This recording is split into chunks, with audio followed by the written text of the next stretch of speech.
Good evening. I'd like to call this meeting of the Wilson County Board of Education for November 8th, 2021 to order.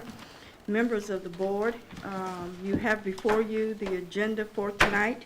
What is your pleasure? Madam Chair, Mrs. Powell. I move that we approve the agenda for the November 8th, 2021 Wilson County Board of Education meeting. Second. It has been moved by Mrs. Powell, seconded by Mr. Mercer, that we approve the agenda as presented for the November 8th, 2021 meeting. Is there any discussion? Hearing none, all in favor of the motion, let it be known by the sign of aye. Aye. Those opposed, nay. Let the record reflect that the motion carries unanimously. Please be reminded that this meeting is being televised on Spectrum and Greenlight Channel 22 and live streamed through the Wilson County Schools YouTube channel. The public can also view the meeting through the links on the Wilson County School Facebook, Instagram, and Twitter pages and the Wilson County Schools website. Face coverings are required to be worn during the board meeting, and if anyone is in need of a mask, there are some located at the rear of the room. Next on our agenda is our Pledge of Allegiance, to be followed by a moment of silence. Mr. Mercer, if you would lead us in the pledge, we would Yes, ma'am. appreciate it. I pledge allegiance to the flag of the United States of America and to the republic for which it stands, one nation, under God, indivisible, with liberty and justice for all.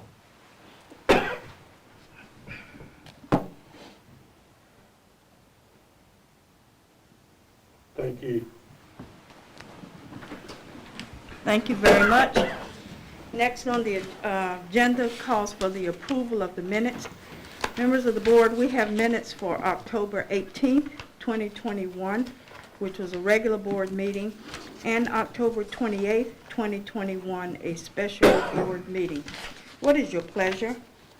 Madam Chair, Mrs. Barnes? I move that we approve the regular board meeting minutes of October 8th, 2021, and the special meeting October 28th, 2021.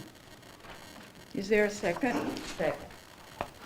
It has been moved by Mrs. Barnes, seconded by Mrs. Boyette, that we approve the minutes of October 18th, 2021, the regular board meeting, and October the 28th, 2021, a special board meeting.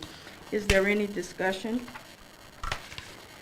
Hearing none. All in favor of the motion, let it be known by the sign of aye. Aye. Those opposed, nay. Let the record reflect that the motion carries unanimously. Next is the chairman's report, and I only have two things that I'm really going to mention today. This coming Thursday is Veterans Day. I'd like to thank all of our employees, any that are veterans, and for the veterans in the community. We thank them for their service, and we wish that it is a very satisfactory day of observance. And should you encounter anyone that you know that is a veteran, whether they are our employee or whether they are just members of the community, please take a moment to thank them for the service that they have rendered to our country and in helping to keep us as citizens safe. The second point that I would like to make is that as we approach the Thanksgiving holiday, we let us give thanks for our health, our safety, and that of the entire Wilson County Schools family during these times of our new normal, because things are not as we have always known them to be. We are hopeful that with the availability of a vaccine for children now between the ages of 5 and 11 in regard to COVID, that our public will take advantage of that opportunity. And in partnership with Wilson County Health Department, there will be a COVID-19 vaccine clinic for children ages 5 to 11 on Saturday, November the 13th. from 8 a.m. until 12 noon by appointment only. The vaccination consent form is to be completed before the vaccines are given, and that can be downloaded from Wilson Schools NCNet /CMS/LIB/NC 5001. And the drive will be at the Health Department at 1801 Glendale Drive, and appointments need to be made by calling 252-360-0500. And with that, I wish in advance a happy Thanksgiving to each and every one of you and to our public, and I will turn this over to Dr. Mills for the superintendent's report. Thank you, Madam Chair. Madam Chair, board members, and others. The the Wilson Academy of Virtual Education WAVE is excited to announce limited enrollment for the 2022 spring semester for students in grades 4 through 8 only. So families who are interested can find more information about the application process and student and parent responsibilities on our district website. That's wilsonschoolsnc.net. Please note that submitting an app does not guarantee enrollment into WAVE, but the online application window for WAVE is open now until November, we've got 12th. So we hope to have decision letters mailed by early December for new students to enter the WAVE for the spring semester. If families have questions, they can contact Donna Curry at donna.curry, C-U-R-R-I-E, at wilsonschoolsnc.net, or the phone number is 252-399-7870, extension 8320. Okay. 399-7870, extension 8320. That's for WAVE.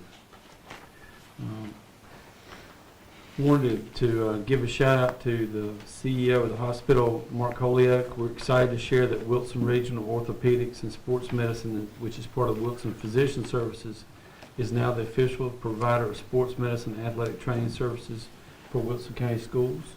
Our 3 high school athletic trainers have officially joined the Wilson Physician Services team, and they're working in collaboration with orthopedic sports medicine providers. We're looking forward to that partnership and the support it will provide on behalf of our athletes and coaches all the way around. So if you see those folks, please give them a shout out and thank them. Many of you were already at location when we had this last event, but I wanted to remind everyone we had a really wonderful groundbreaking ceremony for the new Wilson Academy of Applied Technology. Seems like forever ago now, but that was just on October 19th. Really great day for all of us, but also for the entire county. As we said before, that project is a true testament to the partnership and the strong partnerships that we see throughout Wilson County between the school system, the community college, and the Wilson County government commissioners. We had lots of special guests as well as local, state, and federal officials who were in attendance. And so we look forward to watching the construction process. Board members, I sent you a pic of the first block going down last week from Mr. Letchworth. And the projected completion date is February of 2023. So we're excited about that.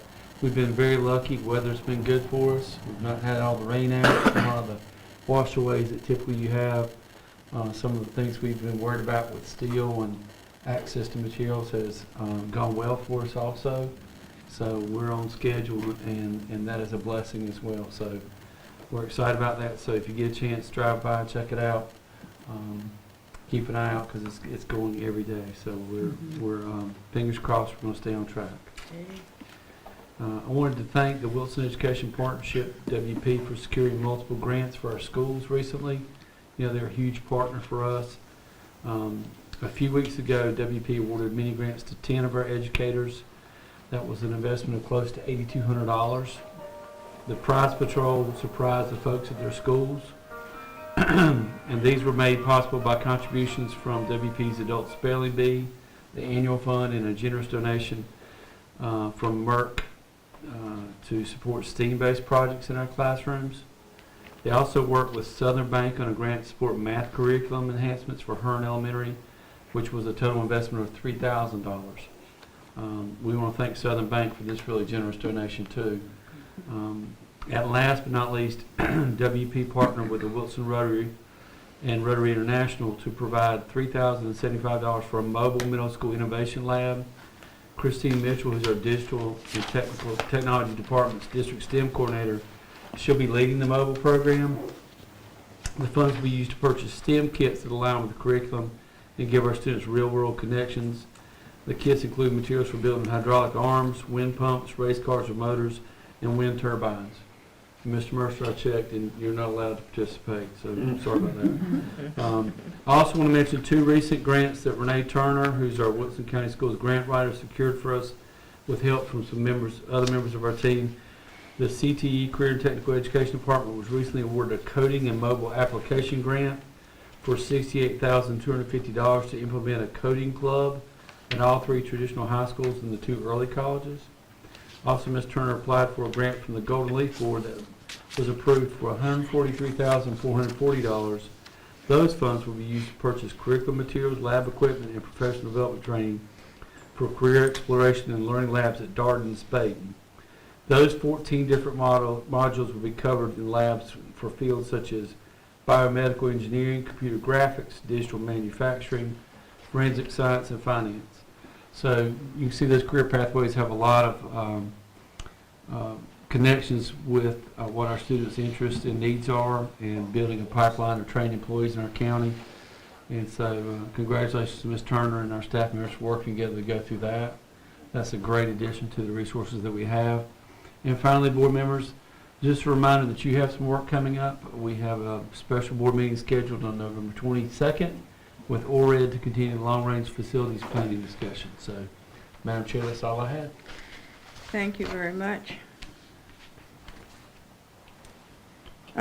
Next on our agenda is the time for the public to give their input. We have no one who has signed up for tonight's meeting, so we will move on into our committee reports. First is Administrative Services Committee. Mr. Mercer is chair. Mr. Mercer? Thank you, Madam Chair. This afternoon we met with representatives from Anderson, Smith, and White, auditors, administration representatives, and a number of the board members. It is time for us to get our audit report, which you got a copy of, and wouldn't be possible for me to go through it the way the representative did, but it's fair to say, and he agreed, that the audit went well. There were no budget violations, no adjustments, no findings, and we were in compliance with all the requirements of the state and federal government. Any committee members wish to add any comments to that? Hear none. Our second information item is PRC 174 School Nutrition Funds for Recruitment and Retention. And PRC is the program report code, and it's a state allocation of funds that are that's earmarked and dedicated to the recruitment and retention of school nutritionists, be it all the cafeteria workers. And because of that, those funds are going to help us with our child nutrition employees, which currently has 88 permanent employees, which include full-time and part-time. Each permanent school nutrition employee will receive $600 retention bonus to be paid out in February of 2022. New employees hired after February the 4th will be eligible for the $600 retention bonus fund upon completion of 6 months of continuous employment, pending the availability of PRC 174. But it has to be really clear, excuse me, this was a state decision to allocate allocate money for school nutrition employees. Any other comments from the committee? Just a couple. Not that we wouldn't have wanted to do this for our school employees, but that's just where funding came from. That's correct. The other thing I would like to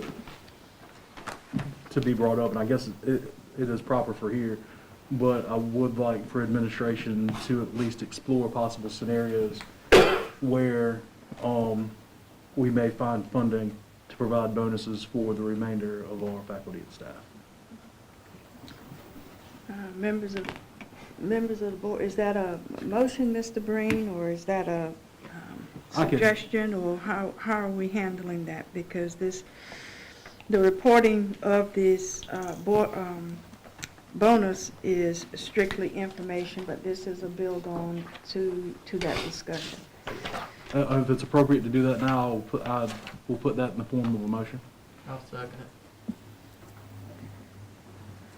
Would you Well, I like already to put it in state- the would form you- of the motion. Would you like to state the That would motion, be, please? that would probably be most helpful since you have to restate it. Yes. Madam Chair, I would move that administration be directed to explore scenarios through which we could provide other faculty and staff members with bonuses in consideration of, and when we receive our state budget,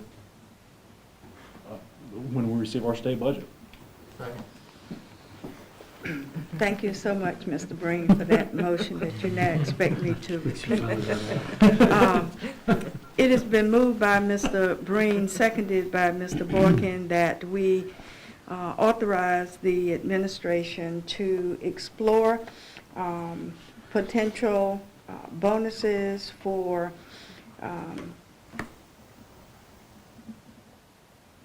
teachers and staff once the state budget has been approved and signed into law. Is that the essence of your motion, sir? Yes, ma'am. Hearing that, is there any discussion?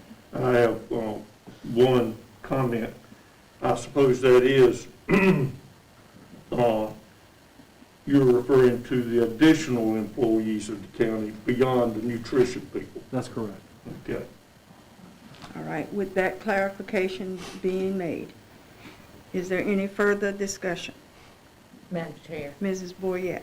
I'd like, in part of our discussion during when the committee met, what we were looking at and the reason we're exploring it is we didn't know that the state was going to give those bonuses to school nutrition until it came across just a few weeks ago. Yeah. And we are hopeful that the state might do the same thing for other employees, but our plan was to see what does come down and then to investigate how could we give some type of bonus to all of our employees who went through the COVID with us and stayed. That's it. Do you think that it will be done prior to Christmas, or is just when the state budget is adopted? Well, my thinking would be the nutrition employees, it wouldn't be eligible to get it until February, I think. February of 2020. And I don't think we should do it before that. This is a I good mean, a one. decision could be made, but the allocation of the money, I would think, would be on or soon after the date they would receive it. If, That depends on the budget, on the Yes. structure of the budget from the state. It's a good morale booster is what I was alluding to. All right. Any other discussion? Hearing none, those in favor of the motion, let it be known by the sign of aye. Aye. Those opposed, nay. Let the record reflect that the motion carries unanimously and the administration will explore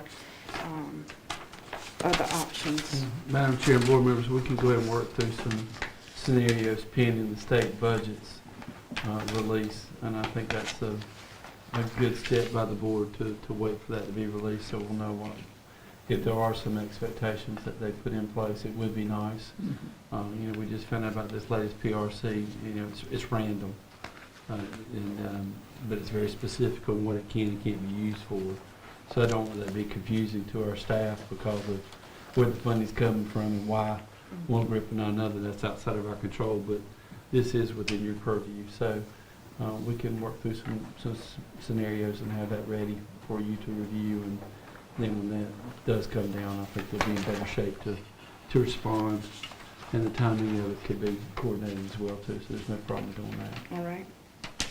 Thank you very much. Mr. Mercer, I'll give it back to you. Thank you, ma'am. Our next information item was a transportation update. And Dr. Williams, I think I can do some of this from the information you gave me. And to keep from going through it all, we had good information from year 2019 and 2020. We didn't have very good information on use and so forth in 2020, 2021 because of COVID and the upheaval of everything. And thus far in 2021, 2022, it appears that we've reduced the number of buses that are used to meet our needs from 103 2 years ago to 87. Number of students being transported has increased by almost 400 in the same time period. And the mileage has gone down a little over 400,000 miles projected over the year according to the use we've had thus far. And also, we just had today or yesterday had an inspection by the state of our buses to determine how good a shape and how prepared they were. And we got one of the best ratings we've got in a long time. It's not one of the best reports. Yes, sir. Can you think of something to add to that? No, sir, other than our driver vacancy is two driver vacancies. And we're in the process of filling those with individuals who've had a class.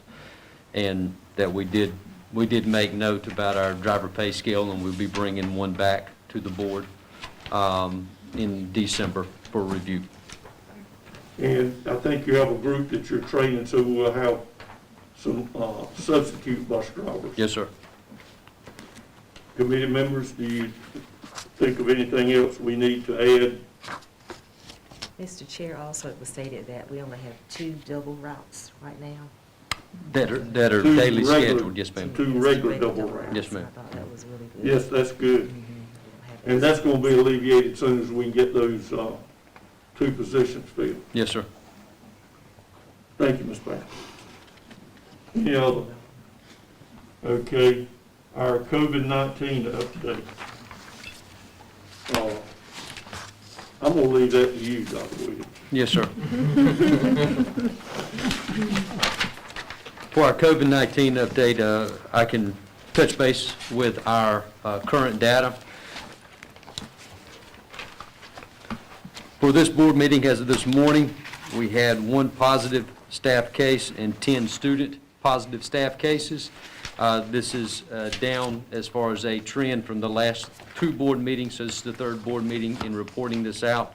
So this is the lowest it's been in the 3 board meetings that we've been reporting out.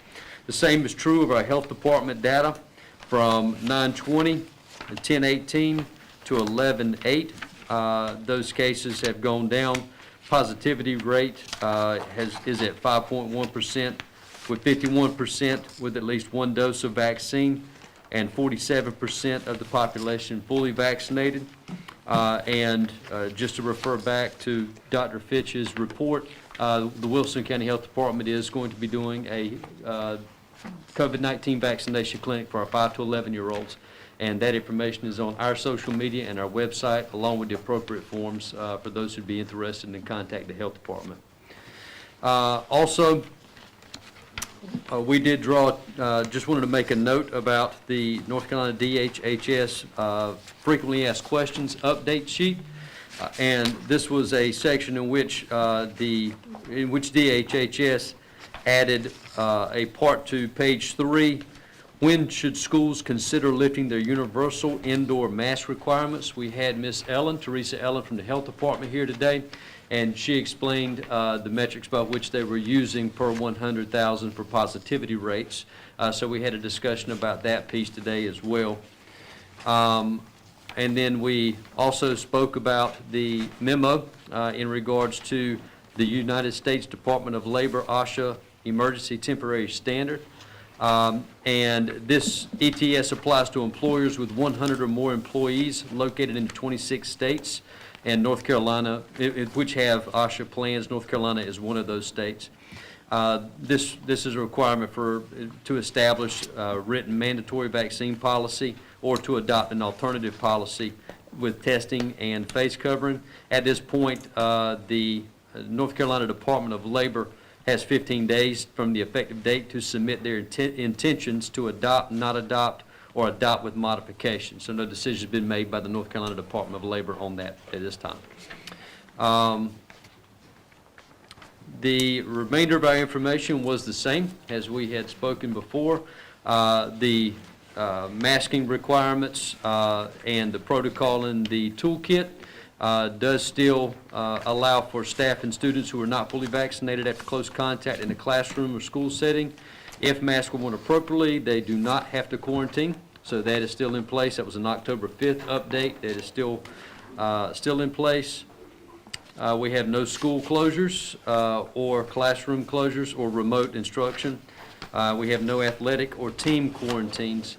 And also, Mr. Chair, we also spoke about the surrounding counties and those surrounding counties that have adopted a little bit of an amendment, not necessarily an amendment, but another piece to their masking requirements for athletics, indoor athletics, which would allow for basketball players when they are on the floor competing, would not have to be required to wear a mask. Cheerleaders, when they're on the floor doing competition, would not be, or doing routines, would not be required to wear a mask, and wrestlers, while on the mat wrestling, would not be required to wear a mask. However, all other situations, it would be required. Team huddles, on the bench, on the bus, in the locker rooms, and in the stands. So those were the updates that we covered today, Mr. Chairman. Thank you, Dr. Williams. Yes, sir. Committee members, you have anything to add to that? I'm not a committee member, excuse me, but he did mention earlier today that we don't have any athletic teams under quarantine. I thought that was excellent. Yes, ma'am. Yes, ma'am, that's correct.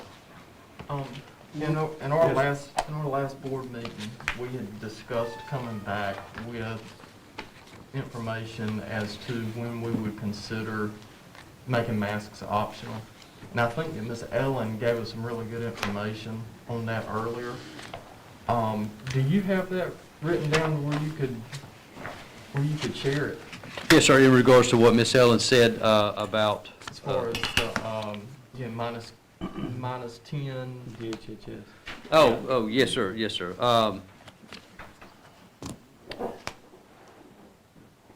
Less than 10%, yes, sir. So, yeah, less than 11. So less than 11% per 100,000 of positivity rate could be mask optional, and then 11 to 99% mask optional for vaccinated, and unvaccinated would be required, and 100% mask required for all other percentages.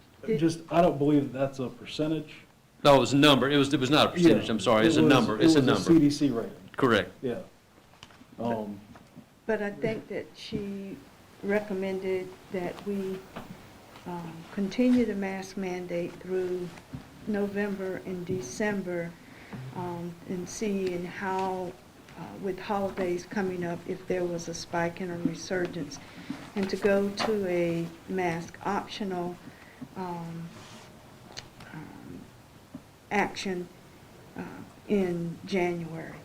Was that not? That was her recommendation. Right. Yes, sir. Yes, All ma'am. right. Thank you. I just wanted to share that so that the people watching would know. That's correct. And yes, sir, it was not percentages. Yeah. Those were numbers, actually, 11 per 100,000. And that's correct. Yes, ma'am, in regards to January. And I think it's also worth noting that she shared that Wilson County is still designated as having a substantial risk of community transmission, Yes. transmissions. So, follow that up. If Yes. you go to the CDC site, you will see Wilson County is red, as you said, and only Nash County is, We're orange. We downgraded from red. okay, all right, excuse me, we're orange. And to, Orange, blue. my input would be that we continue to look at the CDC recommendations and follow along with that as Ms. Ellen has recommended. All right. Any other comments about the report? Which leads us right into our one action item, which is regarding face covering. And the consensus of the group was to continue with the mask requirements. And we can only speak about this month because of we have to do it every month, so we can only speak about this month. And, but it also is the consensus that we adhere to or allow the athletes, the wrestlers, the basketball players, and cheerleaders, when they're either wrestling on the court or doing their routines, could go without a mask. Otherwise, the mask was required for all of the traveling, huddles, bench, and all that kind of stuff. Buses, yes, sir. I think, Is that correct? I think we had a question as to whether or not that needed to be integrated into a resolution. Right. And Madam Chair, Mr. Chair, based on the language in the resolution, there is room for the superintendent to designate some exceptions when masks are not required, and this would fall within that category, so there's no need to redo or revise the resolution. It would just be a communication plan that you all would let the community know the changes. Okay. I nailed that with the principals and the families. So now, to do our monthly duty regarding this, Yes. if we approve this resolution as it is, Yes. do we need to make mention of that or just approve the resolution and then he has the flexibility to approve that? Yes, Mr. Mercer. Any questions about that?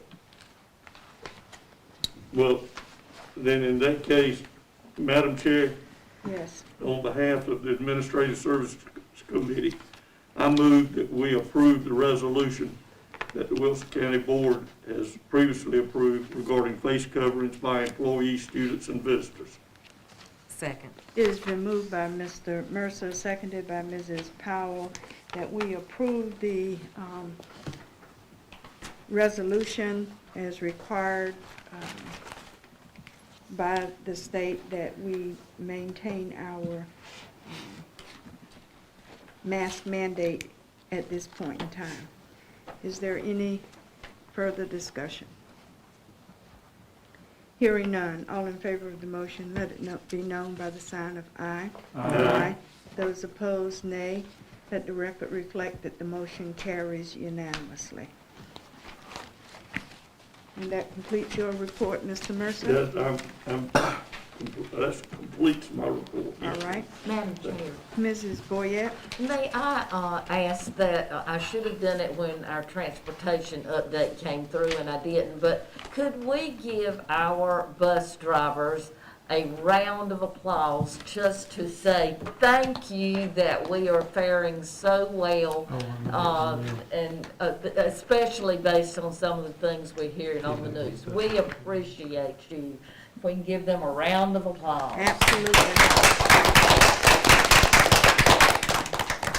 And while you're at that, we thank Dr. Williams and the transportation and the maintenance staff for all that they are doing to make sure that we do have our numbers, and to know that we are only 2 driver positions down, and that they are already in class and that's required, and hopefully we will have substitutes as well.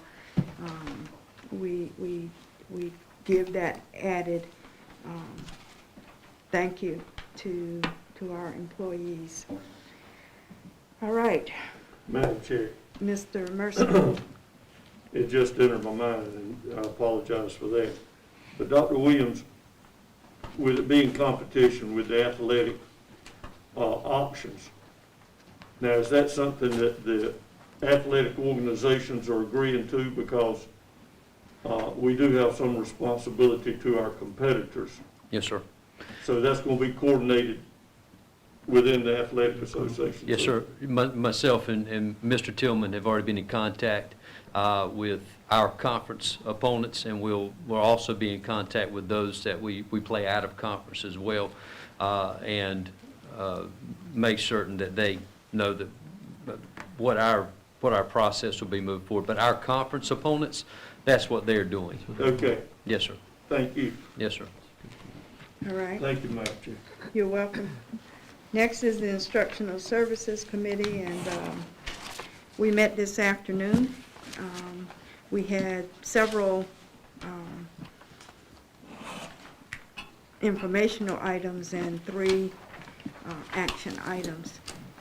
We'll take the first one, which is contracts requiring board notification, which is dealing with instructional services. Are you going to do that? You want me to do that? I don't mind. What- So we Go ahead. have 3 contracts. The first one being Applied Network Consulting Group. That would be upgrades for here at the central office level. And that is at an amount of $38,613.68. And then we have an Encore contract to have 19 ViewSonic 55-inch panels for our English language teachers. We are supplying those in a larger kind of ViewSonic panel for our regular classrooms, but our EL teachers usually are in smaller classrooms, and so the size of the TVs would need to be a little bit smaller. And then for Follett, school solutions that would be used in our media centers to track the resources and the materials that our media coordinators have. All right. Members of the board, I don't remember if you were here, but we talked about the upgrades for the central office, which should resolve the issues that we have had here in the boardroom with being able to be connected with our personal devices. So we look forward to that occurring.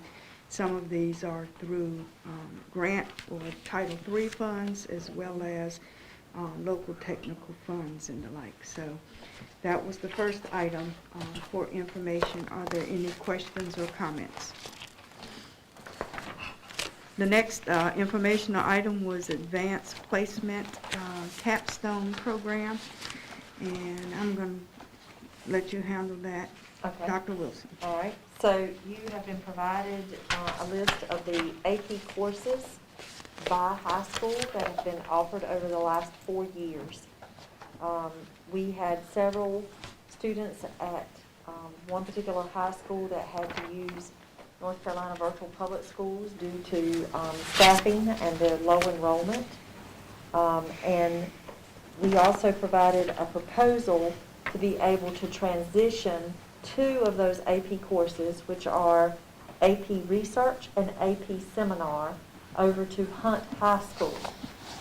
This would allow the students who still want to take AP courses at each of their high schools, they can still do that, but those 2 courses would be placed at Hunt, and for students who are interested in earning their AP capstone credential, then they would go through Hunt to do so. This would transition beginning with the 2023-2024 academic school year for that transfer over to Hunt.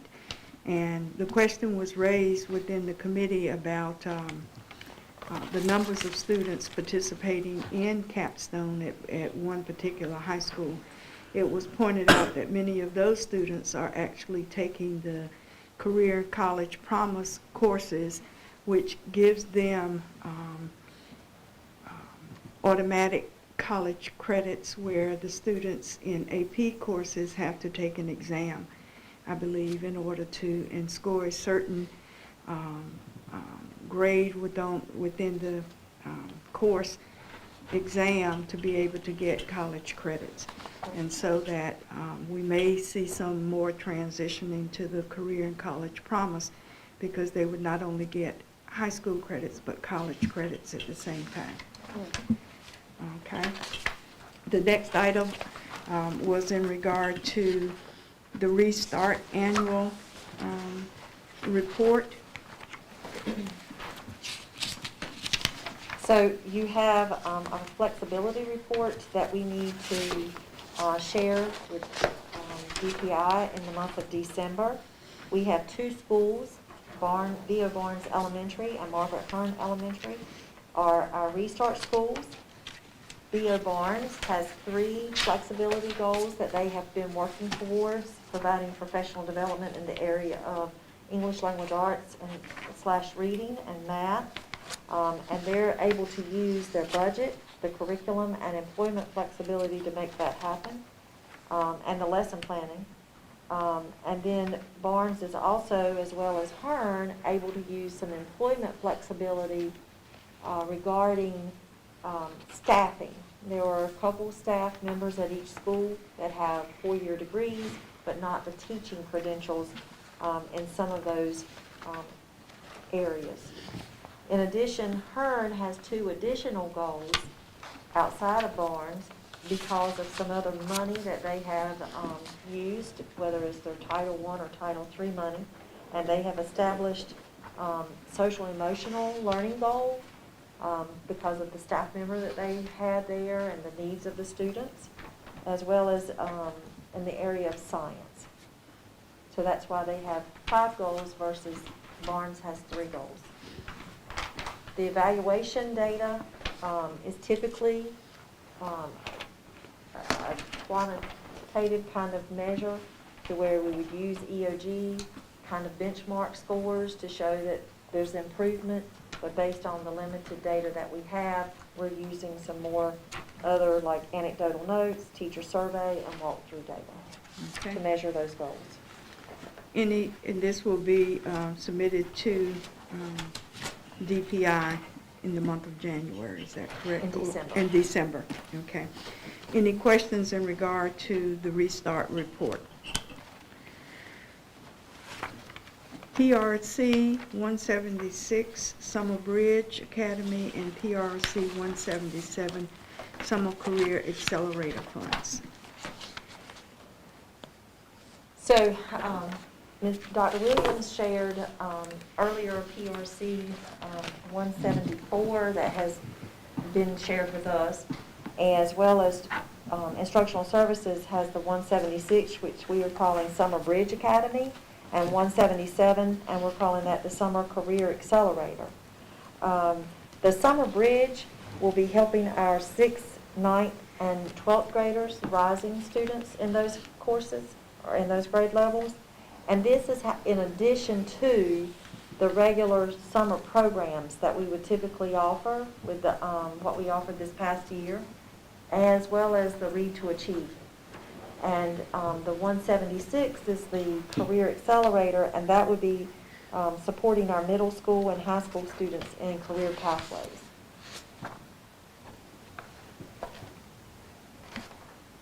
Any questions? So that this summer there will be 4 programs that will be operating. Read to Achieve, our summer scholars, in these 2 additional programs, okay, to benefit our students. Any comments or questions? Now we had 10 policies that were up for revision for a first read.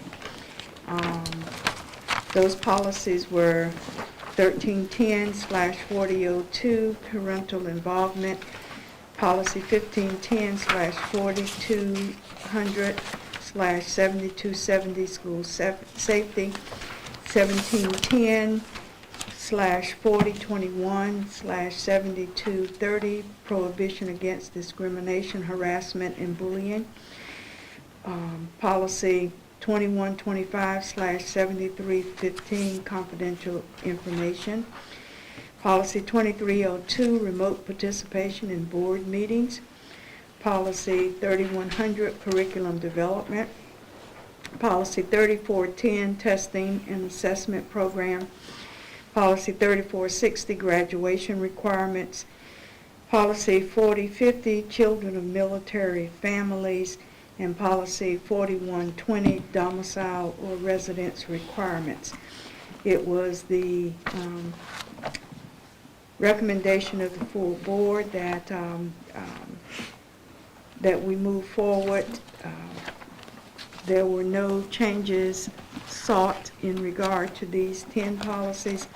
This is information and is the first read, and they will come back to us as a second read at our next board meeting. If there are any comments or questions or insertions or deletions that anybody is seeking in regard to those 10 policies, please let us know at this point so that those concerns you may have can be addressed.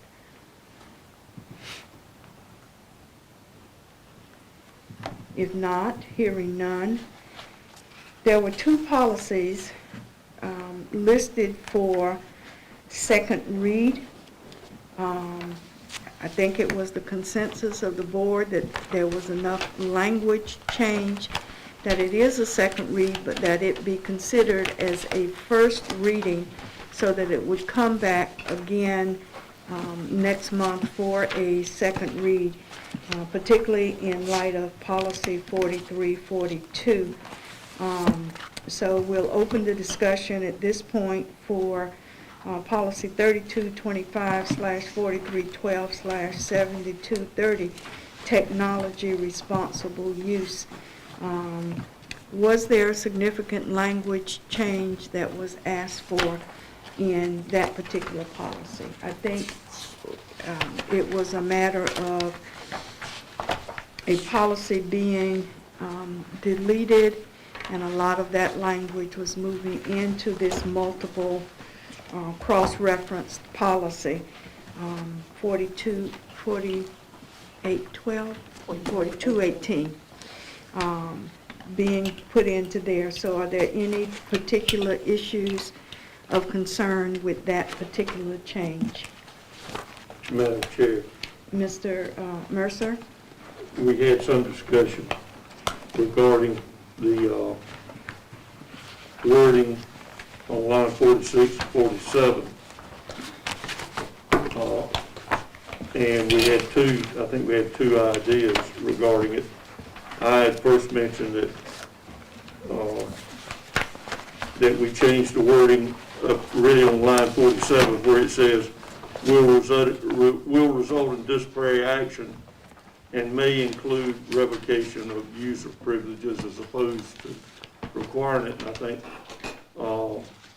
Ms. Boyette made a good suggestion that, and I can't remember the exact wording, but action up to revocation of privileges or something of that Up sort. to and including. So we have asked for this policy to come back for the second read with the change of the necessary language at that point. Excuse me. Yes, sir. My thinking was that we didn't want to tie the hands of the administrator in some minor infraction, and because it was, they would have to go the full route when they would have some play room. That was my thinking on it. Okay. And I think they're going to make those changes, and they'll bring that back to us at the next meeting for action, and that this will be considered a first read again. Is there any other point in 3225, 43, 12, 72, 30? Okay, so that's going to come back. And the next one is our student search policy, 4342. Mr. Breen still had substantive concerns and issues in regard to this particular policy as presented. Mrs. Cornetta, legal counsel, had responded. There are some clarifications that I think, further clarifications that I think that she would like to make or suggest. So, Mr. Breen, your issues and concerns in regard to this policy, sir. My biggest issue is that the policy, in and of itself, it's overly broad to the extent that it allows a search to occur when a school official has reason to believe the search will provide evidence that the student is violated or is violating a law, board policy, code of student conduct, or school rule. I think that covers a broad swath of things that wouldn't necessarily require the intrusion into somebody's cell phone. And that's one of my biggest concerns. My second concern is that I still don't, absent any exigent circumstance where there's an articulable risk of physical harm or injury to faculty, staff, and students, I don't know when this policy would come into play. What it does do is it gives, potentially, and I'm not saying our administrators would do this, but it gives the administration the ability to essentially do pretextual searches into phones if they believe that, something as minor as a code of conduct or school rules violated. And I think, and it's in the board materials, I cited the example of cheating. Well, first of all, in the next meeting, if we approve the prior policy we just discussed, cell phones aren't supposed to be out or enabled during the school day unless it's during specifically designated times from school, designated by school administration. So they shouldn't be out anyway. The second part is that, let's say if you were looking for something as innocuous as cheating, where do you go to find that information? Does that give you authorization to go through the text messages, the pictures, the social media apps? How far are you allowed to dig and look? Can you go into their internet search history? I mean, how far is an administrator allowed to look into that person's phone to find that information? And the other point that I would throw out is that, school discipline doesn't carry a burden of proof. School administrators don't have to prove beyond a reasonable doubt that discipline is required or necessary. They don't have to prove beyond a preponderance of the evidence. I understand that they gather information to make the best possible decision, but we have no burden of proof at the school level. So I think the inclusion of board policies, code of student conducts, or school rules presents us with a very slippery slope as it pertains to the search of student cell phones. However, I do recognize that a search of a student phone could be necessary in the event of, the risk or the threat of physical harm to faculty, staff, and students. And if the provision was narrowly limited to a search of that student's phone in a very articulable circumstance where a threat occurs, I think I could probably get on board with something like that. But to leave it as broad as it's currently written, I think is dangerous. And I know that, right now constitutionally, TLO is the prevailing Supreme Court case. The biggest issue I have with TLO is that it was decided in 1985, which technically makes it older than both me and Mr. Boykin. And in 1985, cell phones were approximately the size of that podium over there, and did not carry as much information or computing power as they do now. Right now, there's more computing power in a cell phone than there was on the Apollo 11 missions, or the Apollo missions. And we were able to send a man to the moon with less computing power. But those would be my specific objections. I have no issues if there is, in the limited circumstances where there is a meaningful and articulable threat to students, staff, and faculty. But I do have issues as it pertains to other alleged law violations, breaking board policy, code of conduct, or school rules. All right. Madam Chair, Mr. Mercer? I'm surprisingly, I'm not that far off from the way Mr. Breen feels, but I also would include, school officials should not include just any school employee. It should be, the principal or, assistant principal, not just anybody step up, I thought you broke a rule, let me look at your phone. That would be terribly wrong. And I don't think it should be for investigating minor issues either.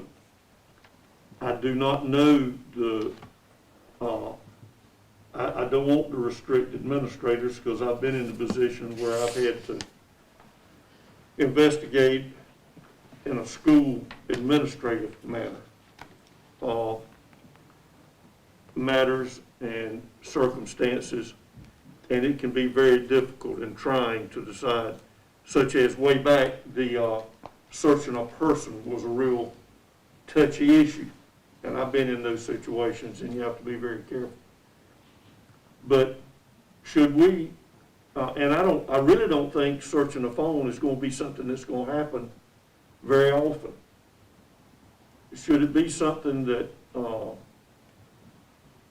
that we do try to put some limits and guidelines on administratively through the regs, where there might even be some sort of formal report to be made when it occurs to show what the justifying information was or something.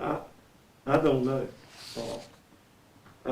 I do think it needs to be allowed, but I also think it needs to be regulated, if that's the right way to put it, to the point that it's not misused, it's not used for trivia, and but it is allowed, and the hands of administrators aren't tied in this case. So, Mr. Breen, do I hear you saying that if the policy is dealing with placing limitations on a search to instances of threat of immediate harm, either to staff or to students, that's an acceptable modification of what was originally presented? I would be willing to make that concession, yes. All right. May I ask, and I understand, where would you put in that category in your thinking, in addition to bodily harm to anybody else, or major damage to the facility? What about making, I'm not talking about talking in class, but a major disruption, something that could literally shut school down, create evacuation or things like that? Where would that fall in there? You mean like releasing goats? I mean, what No, do you mean? Like a bomb threat? Like, It could I mean, be, where are we? no, it could be a series of bomb threats. Yeah, but Where- that's an articulable circumstance creating exigency that causes threat, that is a threat to the safety of faculty, staff, and students. I mean, I was just trying to clarify. Yeah, I mean, that's where I am. But I mean, in most instances, which is what this policy sort of gets at, and I guess what would necessitate a search, it would immediately pops to mind things like bullying and stuff like that. But in instances where a phone is used to bully somebody, or there is some instance of cyberbullying outside of the school, you have the recipient's information. And that's who makes the report. So it makes searching of the cell phone duplicative. If you've got the recipient saying, this is what X student sent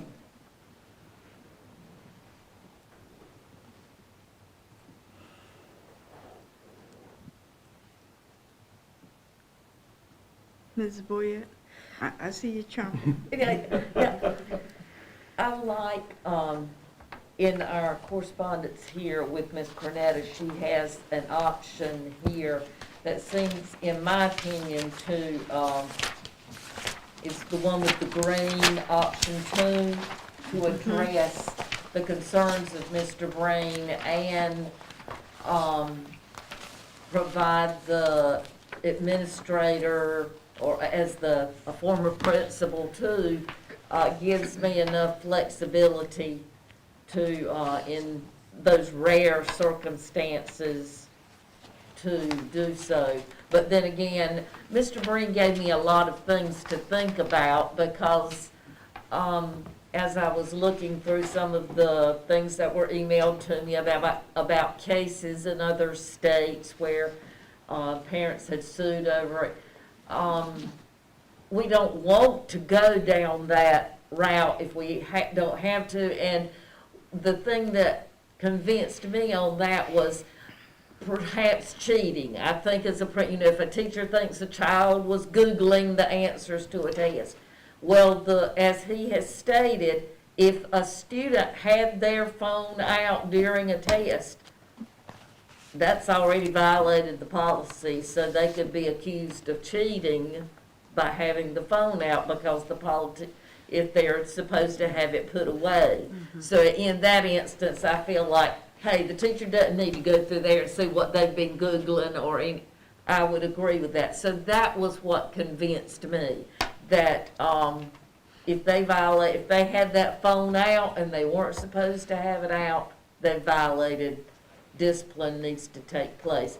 But if there is something really urgent, or for example, as stated in option 2, a student's cell phone may be searched by a school official, which covers Mr. Mercer's request in rare circumstances, particularly if the school official perceives a threat of immediate harm to students and/or staff. This includes the contents, including but not limited to text messages and digital photos. That appears to me to meet everyone's concerns and I could support that. Madam Chair? Mr. Boykin? So, to me, the phrase that we're looking at, line 18 through 23, it seems like that could easily be remedied just by putting with parental consent before the entire paragraph. And then coming under it and saying or and putting option to it.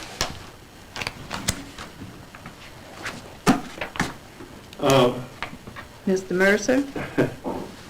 Ms. Boykin, I agree it would be good if you could have parental consent. But there are times you can't find the parent. I don't mean that being smart about anybody. Well, no, that's why I said put or option 2 under it. So I mean, if there was an imminent threat, then that would still give you the leeway to do what you needed to do.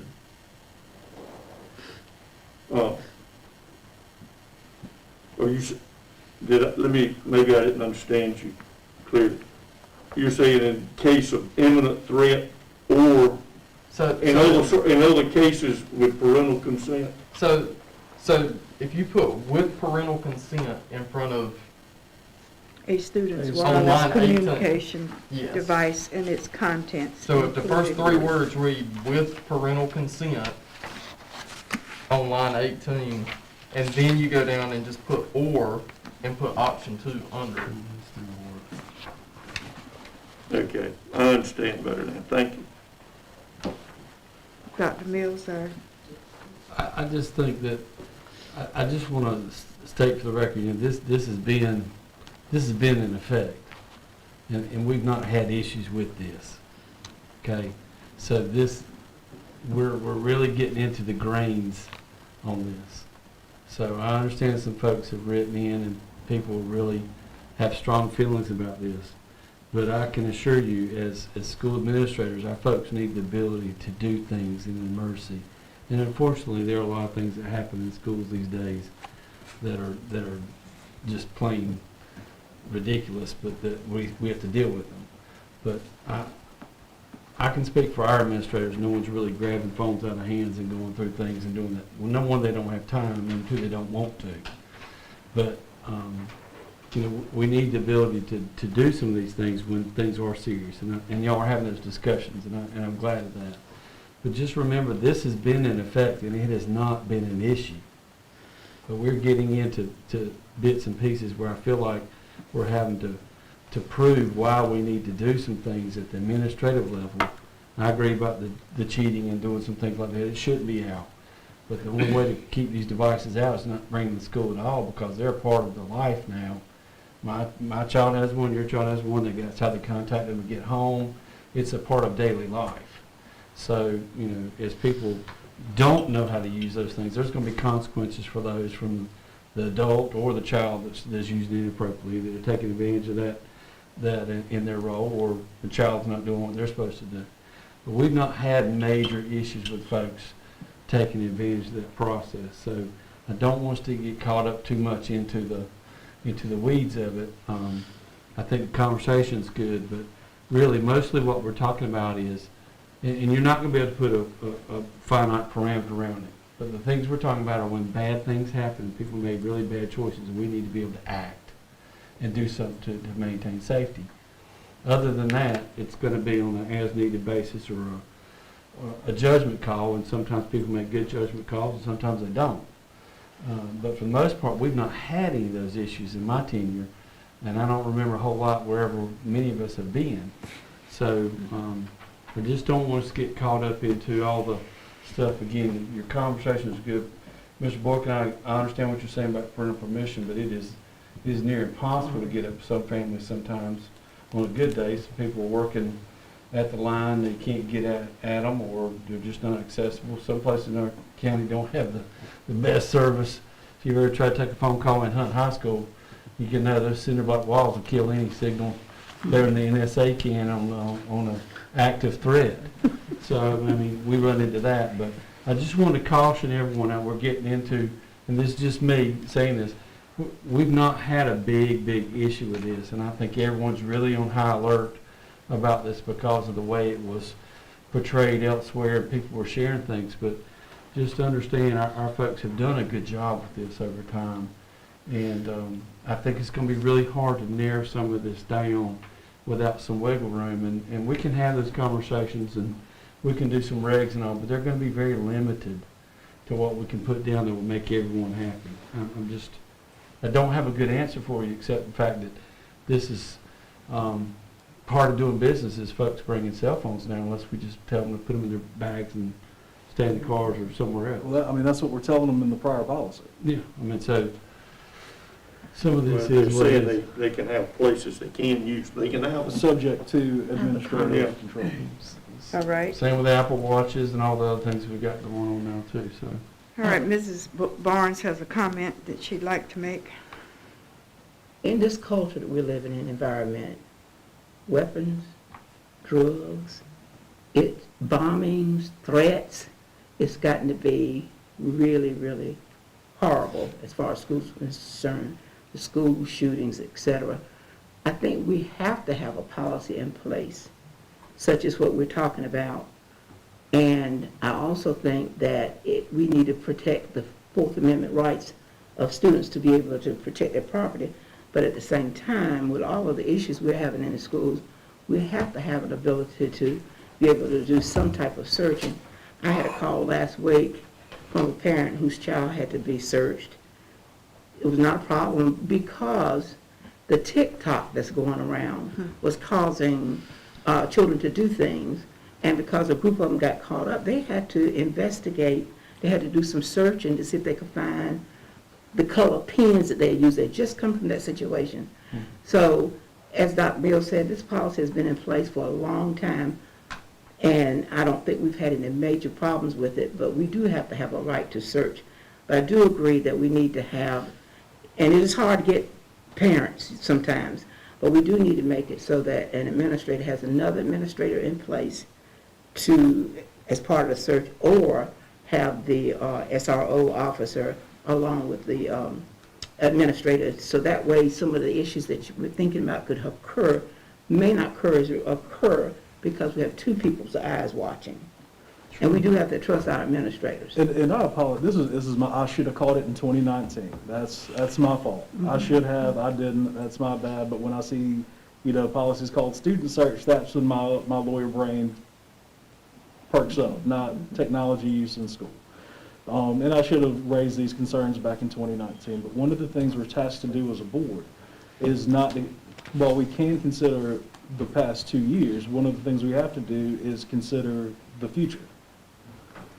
And and one of my original things, and I guess that may have been lost in translation because I think I was remote, the meeting we discussed this, and I had taken a pile of cough medicine.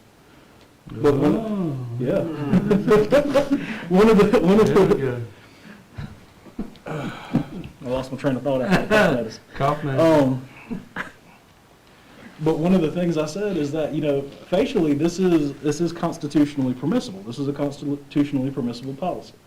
But one of the things I think we need to consider as a local board is that, we always have the ability to provide more protection than what the Supreme Court decisions and what is constitutionally valid. And I think this is an opportunity, if we take into consideration Ms. Boyette's recommendation regarding option 2, I think this satisfies all the articulated concerns that have been brought. I'd like to go one further, Mr. Breen, and with that option 2 that Mrs. Boyette brought up, that was between you and Ms. Cornetta, Mr. Breen, does that option, Dr. Mills, meet with the need that may occur with administrators? This is the option 2 that I didn't want you to have to search for. Whoever does blue and green next time. It doesn't work well. But you don't have to read the blue part, that's just straight Oh, out. yeah. Read the yellow. Oh, thank We were God. running out of And- colors. Yeah, and just make sure you get the reasonable part at the bottom that was Oh, thank God, amended. because I can't read that. I mean, even with Maggie, While Dr. Mills is Yeah, reading look- that, can we hear from our lawyer? look Ms. at- yeah. Cornetta? Since she's the one that authored, I think, option 2. Yes, we If that's certainly can okay. hear from, but I had addressed the question to Dr. Mills if this option would still allow the administrators to have the option to be able to do a search in, because that option talks about with imminent threat. And if this still allowed the administrators to do what was, I believe, hoped for by the administration. The last part, does that mean it requires reasonable suspicion, is not required if a student or parent frequently? Okay, so otherwise we have to have reasonable suspicion for the So- first part. So now to Ms. Cornetta.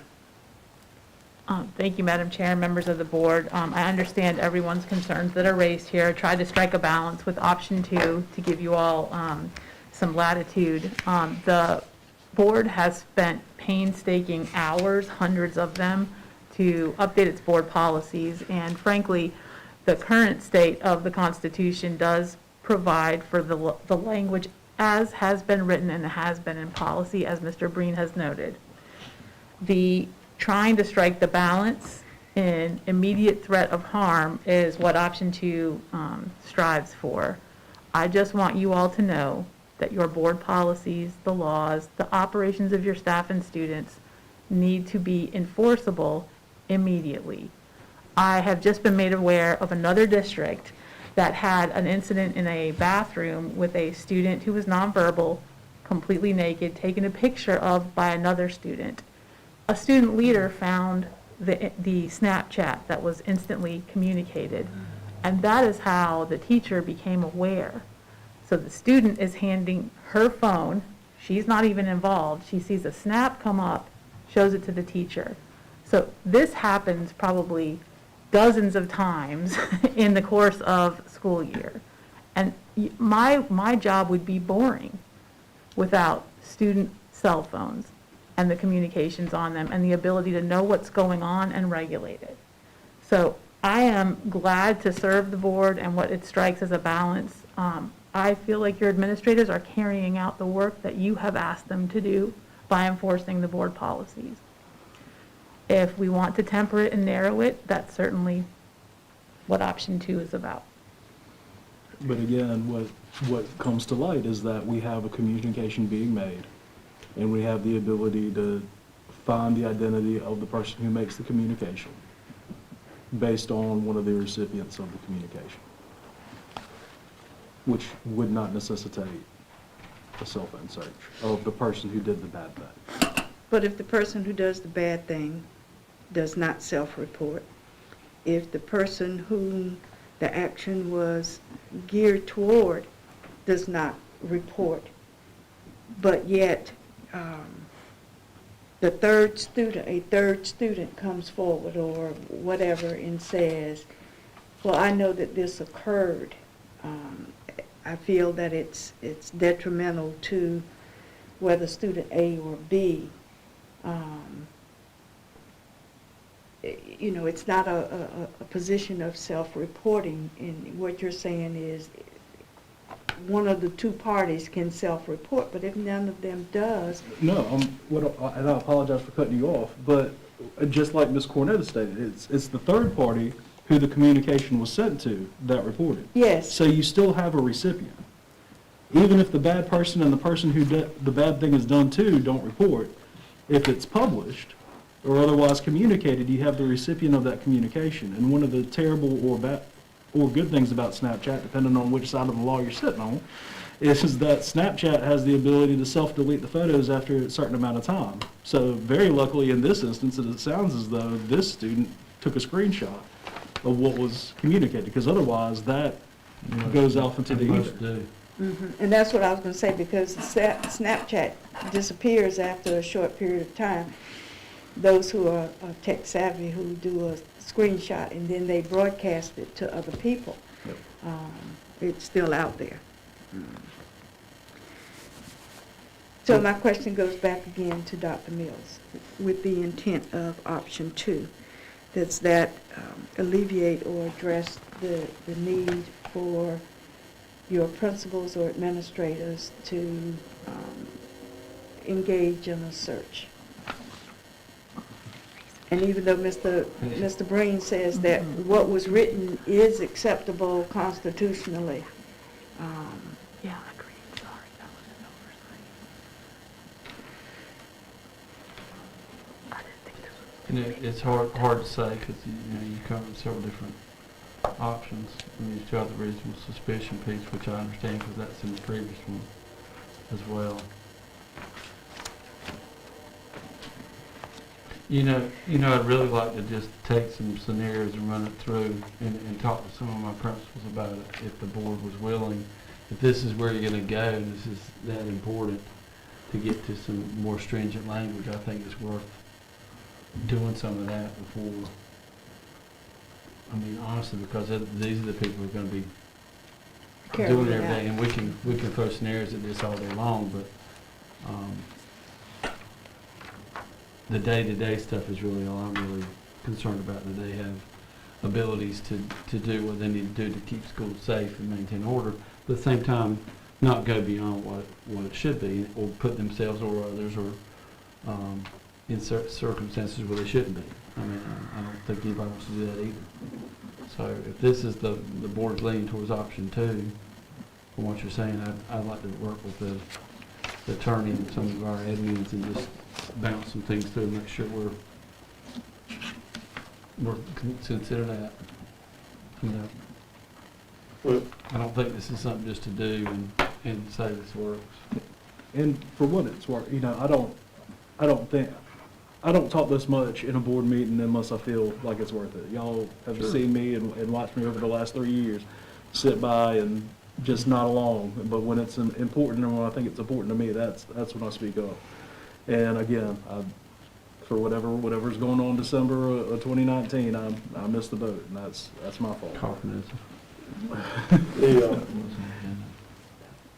It's important to me that it's like I think it is everybody else, that the policy is not taken and misused or used in a manner that's not necessary, but at the same time, I've been a principal and had to investigate, like I said. It's difficult at times. It's hard. And the last thing we need to do is to make it more difficult. Now, I think that, any one principal or whoever that would misuse it would be held accountable if it were found to be. When I say misuse it, even overused it, if there was intent to or not, I think that could be dealt with, but I don't want to tie the hands of the principal, because they're the very one that's at the key to the school being safe and orderly, and you know, and their designees. So, maybe it needs to be looked at further. I'm going to call on Dr. Wilson at this point.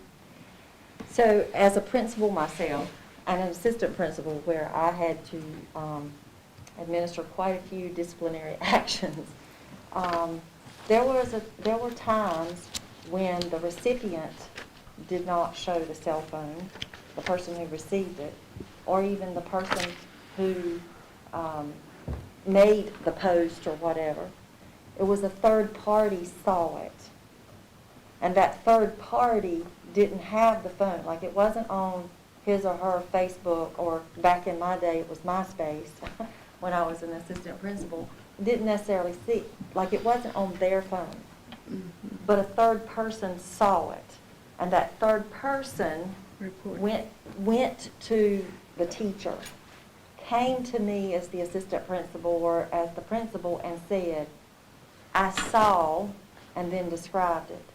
And then as the administrator, then I had to figure out whose it was. Like, the person who had it on their phone didn't necessarily report it. The person who created it didn't report it. It was that third person. Does that make sense that what I'm saying? Is that sometimes those situations, for example, if it were a bomb threat, maybe it's not on the student who created the threat or even the person who received it. But this third person over here, hearing the conversation, oh yeah, I saw that text, but it's not on my phone. Mm-hmm. It's not on, I hope that makes sense at what I'm saying.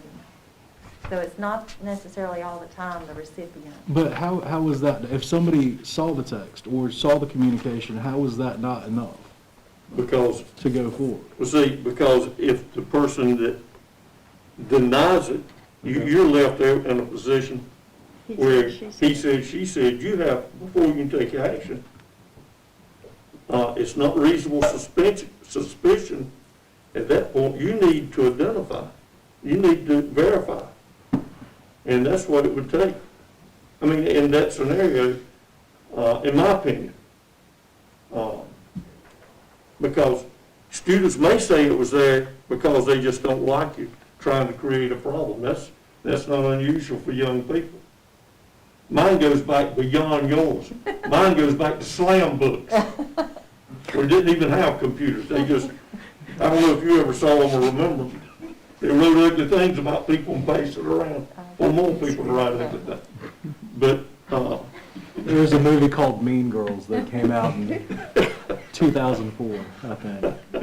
but nevertheless, to track those things down, I think it would require. And it's exactly, let me tell you, if you can't get them to fess up, then it's going to require looking at it. Well, I think I heard Dr. Mills say he would like to run some things by administrators, and if this is a first read again, It's first read. so- then I think he'll have some time to do that before it comes back to us. We'll look up what a slam book is too. I never heard that term. Just watch Mean Girls. Okay. I'm sorry. So, members of the board, we're going to ask the, Dr. Mills to, Yes, ma'am. has said that he wants to run some things by his administrators, and we'll see how this comes back to us again. Is that allowable, permissible? granted by the board? As long as Dr. Mills watches Mean Girls. I'm not I gonna watch put, a lot of films, but I'm not gonna put that stipulation on him, but it's there. Okay. there's a slam book coming your way. So we come now to the action from the Instructional Services Committee. So, Mr. Vice Chair, I'm going to turn the meeting over to you at this point so Yes, that ma'am. this can be presented. So since it's now in your hands, there are contracts requiring board approval for instructional services, and I had so many pages with this. This is now out of order.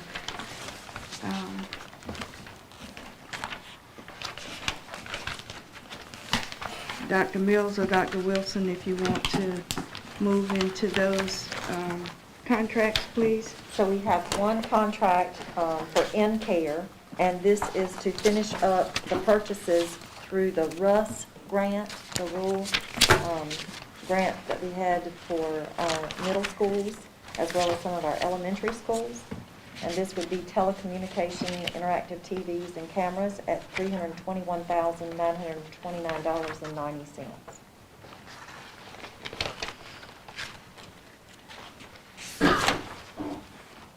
Mr. Vice Chair, it is a recommendation of the Instructional Services Committee that I move that we approve the contracts that do require board approval as presented by the administration. A second. It's been moved and properly seconded that the full board approve the in-care contract as recommended by administration. Any further discussion or questions? Hearing none, all in favor, aye. Aye. Opposed, like sign. It carries unanimously. Next is the approval of the school improvement plans.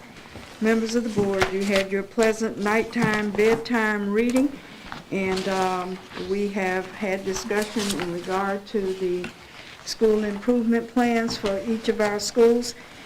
It is the recommendation of the Instructional Services Committee.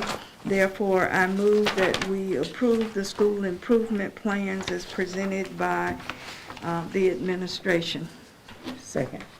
It's been moved and properly seconded that we approve the school improvement plans that were presented to us by administration. Any further comments or questions? Madam, Mr. Chair, Yes, would ma'am. the maker of the motion add an amendment? Would she agree to the amendment with any necessary adjustments, or did I miss that I part? think you missed that part, because did you not just carry that, Mr. Vice Chair? I did not mention that. Okay, but did we just carry the motion? Ma'am, Did we just vote? We didn't We vote. did not. That's So the what my maker- discussion So the was. maker of the motion is willing to state with any necessary corrections, Okay. additions, yes. okay. It's been I'll check with the second. And I- approved. I Ms. second. Barnes, seconded. She nodded. I heard her nod. You heard her nod, okay. It's been amended by the motion person and the seconder that, in that it includes with any necessary adjustments Yes. or changes. Any further discussion or question? Hearing none, all in favor, aye. Aye. Opposed, like sign. It carries unanimously. That's when you give me the smiley faces they were talking about, the adjustments. Okay. The last action item was to revisit the 2021-2022 calendar. At our last special board meeting, there was a discussion that was brought up about a revision of the 2021-2022 school calendar. Dr. Wilson brought that back to us in the meeting this afternoon, and I'm going to give it to you today. So I shared a copy of each of the calendars, for one for the early college and then the other is the traditional calendar. And on that worksheet, it shows that how many days are in each semester for both calendars, as well as on the traditional calendar, the number of additional hours above the 1,025. On the early college calendar, you will not see that, simply because we do not have to count towards hours at the early college. For the traditional calendar, we currently have 55 additional hours above the 1,025 hours. We also discussed in committee things to consider, such as the number of inclement weather days. For this past school year, we had 1 inclement weather day. For 2019-2020, we had 3 inclement weather days. We discussed that we keep up with and we certainly use late arrivals and early dismissal, like when weather, but they're not counting against our hours. We also went into a discussion about staff and how staff would, if any day is chosen, then that would be considered an optional work day. And staff would, if they decided not to work, then it would have to be an annual leave day used. And of course, if they did work, then it would be, just a regular work day for them. There is no Plan C. Our students are not able to use remote learning, nor our teachers doing teleworking. I also shared that our beginning teachers earn 11.7 days per year. And so that means that they would have to work all of their days for their optional work days. And then we do tag on a day at the end of the year for staff who maybe used all of those days due to inclement weather or whatever, then they can earn a day back. We do have staff such as teacher assistants and bus drivers who are not considered full-time employees, because like our TAs, we do have some TAs who are working 87.5%, and when students are not in session, they do not get paid. As far as for our students, of course, any kind of decision would make less hours in the face-to-face instruction. And just as a reminder of all the work that we did last year to try to keep our students in session, as well as the learning loss that has been shared from the federal level to the state level and the local level. There is no option for curbside meals. Whatever decision that the board makes, whether it's an optional work day or not, there is no curbside meal available. Due to the guidelines under school nutrition now, they are not operating under summer feeding guidelines. It's important to note that our before and after school care would not be open just like any other optional work day, and then the daycares at Beddingfield and Hunt would not be open as well. So there was much discussion around this particular issue, and of particular concern is the fact that that we would have the suggestion made at the last meeting was that we have this Friday as a which would fall after the Veterans Day holiday was the requested day that was being discussed.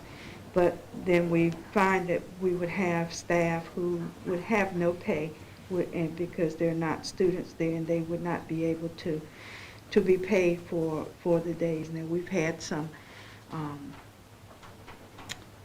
times that was not the case because it was overturned when either federal government or the state had allowed for us to have a difference and allow those individuals to be paid. But we would have staff who would not get paid because we would be changing the calendar to make that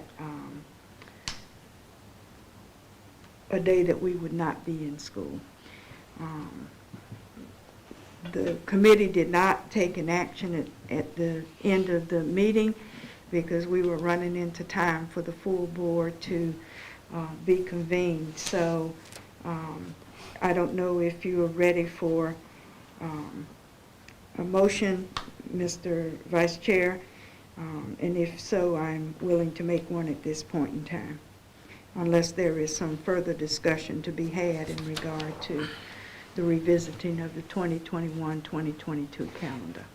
Mr. Chair, just. Yes, sir. Go ahead.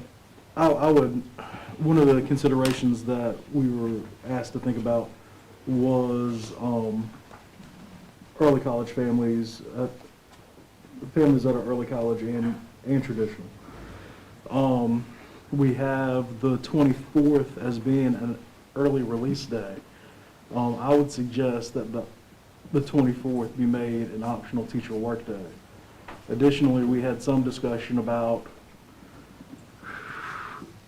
the last week of January to the third week of March, essentially being no man's land and no meaningful break for anybody until maybe the 14th of March, or, spring break hitting, starting that Good Friday, April the 15th. And I would suggest a possible optional teacher work day on either the 11th or the 18th in February. Is that either or both? Either or, Not both. not both. Mr. Mercer, I think Mrs. Boyette had a point. Yes, Ms. Boyette. Thank you. Whenever I heard about other counties giving the mental health days, I thought, what do they know that I don't know? After being thoroughly versed in school calendars by Dr. Wilson and our years here. And I do want to point out that we received a letter this week from Eric Davis, the chairman of the State Board of Education, and Allison Schaefer, the general counsel, that clarified that I don't know what they knew, but it reiterated that school districts cannot add the number of paid holidays, that we don't have that authority, and it spells out the things that Ms. Wilson just Dr. Wilson just went over, that you can't pay somebody if they're not working that day. Therefore, the bus drivers, the teacher assistants, the cafeteria workers, any maintenance people, they wouldn't be paid. So, in effect, those that have chosen to do those things will have to find a way to deal with that, because we've had it clarified that we can't just give a mental health day. We do not have that authority to add to the holidays. Back to what Mr. Breen was saying, I wholeheartedly agree with making the 24th a full teacher optional day instead of a half early release day, but I would rather wait until after we see what kind of inclement weather might occur before we add days in February, or give a optional day or something later in the year. I understand not being able to just take a calendar and say, well, we've set our calendar, and now we're just going to give another day and expect state to pay for it. That's a no-brainer. But, and look, I've had to work on calendar committees, and they are super duper difficult. Mm-hmm. Is there someone that knows more about this than me? Is there a day that we can switch somewhere so that we're not, everybody's still working the same number of days, they just got a day off somewhere? I'm ashamed to ask it because I know how hard it is to figure this out, but I felt compelled to ask anyway. Which, if you switch today, then you wouldn't be taking pay away from anybody. But it's not a switching of a day, because the calendar was already set and those days were there. If the board, I think, wants to consider having an optional work day in the spring, as some of you have already said, after you know about your inclement weather days, because we still have winter to go through, then maybe there can be an adjustment in the calendar at that point. And because the point has been made that the spring semester has a long stretch where there may be a need, but right now we are, and I appreciate, I don't want it misunderstood, I thoroughly appreciate all that the teachers and all of the staff have been going through. But they're about to have Thursday as a legal holiday. Then less than 2 weeks later, we're going to be going out for Thanksgiving break, which is going to give some time. We're going to have a long stretch in the spring that I think may be a little more appropriate, and because the administration wants to look at the issue of inclement weather and the need to make some modifications of the calendar. I just don't think that it's reasonable at this point because we're in a short semester in terms of days right now, so that we can get final exams out of the way for our high school students when we adopted this calendar.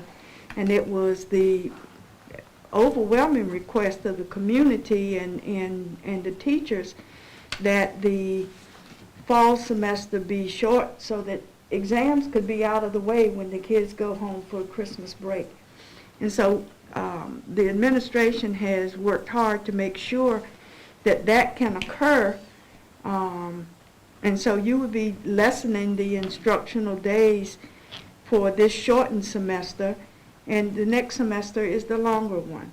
So I think the intent is good, but I think that some of these systems that granted this mental health day are going to have to go back to the drawing board and see what they can do or where they can bring funds from, because the letter that's come from the state is very pointedly telling us that this really is not, we cannot grant just a free day as we choose to at this point. So I think we could end up having continued discussion on this issue. But Mr. Chairman, if I am in order, I would like to make a motion at this point in time, please. Yes, ma'am. Mr. Vice Chair, I move that we maintain the current calendar for 2021-2022 as we have it for this semester, and possibly ask the administration to see if there is a possible change that could occur within the spring semester.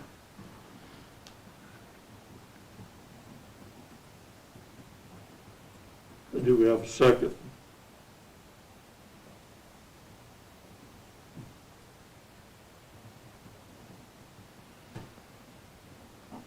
Hearing no second, do we hear a different motion?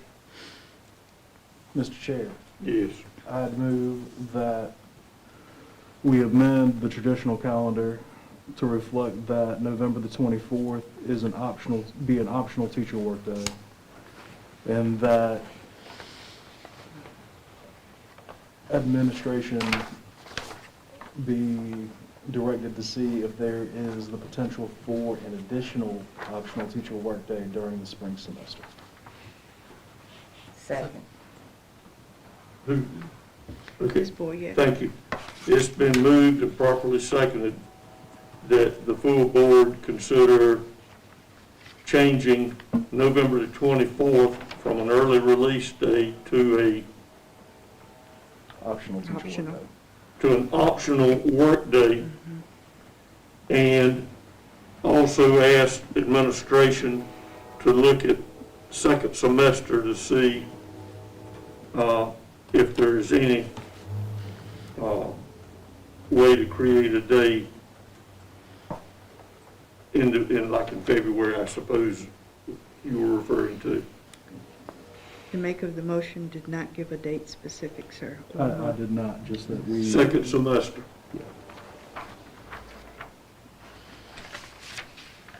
I'll repeat the motion as it was made as best I can.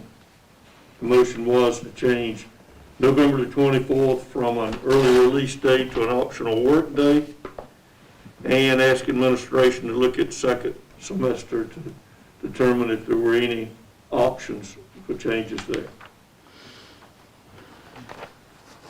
Any further discussion or questions?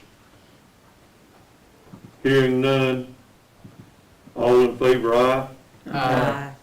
Opposed? Nay. Nay. It passes 5-2. So, Mr. Chairman, who was the two nays?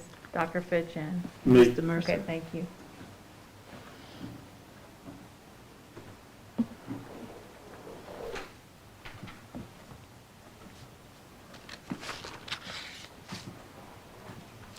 okay, I think that concludes my help, Dr.